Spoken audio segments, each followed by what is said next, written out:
بصوا احنا مش هنقعد بقى نقول يا حماده ومش يا حماده الكلام هيبقى دغري اهو، ادي الجمل وادي الجمال. هيثم معانا من سكان عماره بنزيون، تمام، وانا اللي بتكلم برضو من سكان عماره بنزيون. احنا كان الاختلاف ان احنا امتى هناخد ال1000 جنيه اللي هم وعدونا بيها عشان نقعد بالايجار. احنا من 14 12 واحنا قاعدين بالايجار. النهارده 15 او 16 2 17 2 2026.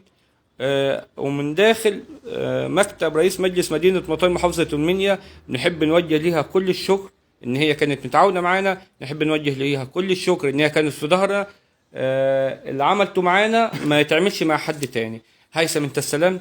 انا استلمت في حوالتين جولي من غير ما تبين الارقام. كل سكان عمارة بنزيون الحوالات جت النهارده بتاريخ 17 ونصرف بكره من البنك الاهلي، واحنا كده بالنسبه لنا هو اللي احنا كنا هي دي ارقام. طيب انت كده فاضل لك، انت اديلك شهرين بره ان شاء الله 9 شهور زي ما جالك. انا اول حاجه جت لي الحوالتين اهو بمناسبه رمضان وكل سنه والناس بخير، والف الف شكر. دي بعيد عن الكاميرا حضرتك، وانا اسف بنابع على مرض. انت حضرتك حابه تضيفي حاجه للسكان تطمنيهم بيها؟ كده خلاص كل السكان جم استلموا، وانا بقول لهم كل سنه وانتم طيبين وحضرتك بالف خير. خير ان شاء الله، ان شاء الله هياخدوا حقهم. اول بس ما نخلص كده من الهدم نبدا المباني. يا ريت الناس تيجي باقي الناس اللي هي، ويا ريت باقي الناس من عمارات بنزيون يجوا عندنا عند الاستاذ وليد سعيد يستلم الحوالات بتاعته. الحوالات اللي هم في ناس لسه ما استلمتش، في ناس لسه ما استلمتش وناس ممكن ما تعرفش. لا ما كده من خلال البث المباشر اكيد كل الناس كده عرفت. كده عرفت. احنا لحد دلوقتي استلم عندنا حوالي 15 واحد او 11 واحد.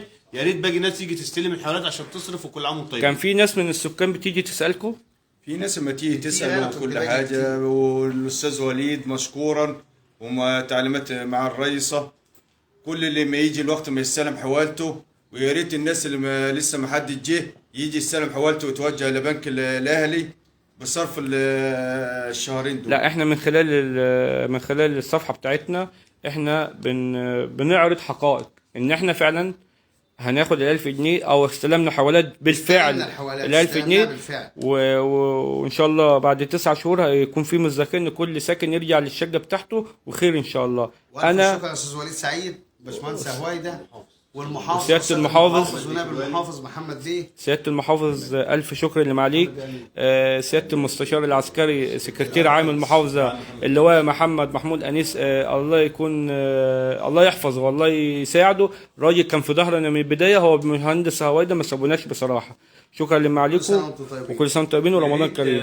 في اضافه بس معلش بالنسبه للاهالي القاطنين في عماره بنزيون، الكلام اللي بيتردد على مسامعكم ان في حد بيتقدم ان هو يحصل على الشقق بتاعتكم او حد ان هو ياخد حق مش حقه، فاحب اطمنكم برضو ان معالي الوزيره وكيل الوزاره رئيس مركز ومدير المطاي طبعا بتوجيهات معالي السيد المحافظ ان المبنى فعلا هيقام وللسكان الفعليين، ولا يوجد اي كلام او اي طلب بيتقدم وتوافق عليه من قبل اي مواطن اخر، لان ده حقكم وحقكم يوصل لكم، ما فيش حد يفرط في حقكم، وتاكدوا مليون في المية. زي ما قلت لحضراتكم احنا بنعرض حقائق، احنا لا بنجامل حد ولا بننافق حد، احنا بنعرض حقائق. شكرا لسياده رئيس مجلس مدينه المطاي، الف شكر اللي معليك على كل اللي عملتيه لينا. شكرا ليكم وتحيه اهل المطاي كلهم، وانا بقول لاهل المطاي كلهم كل سنه وانتم طيبين، وشكرا ليكم واشوفكم بخير بقى وان شاء الله بالتوفيق ليكم كلكم. شكرا اللي معليك يا فندم.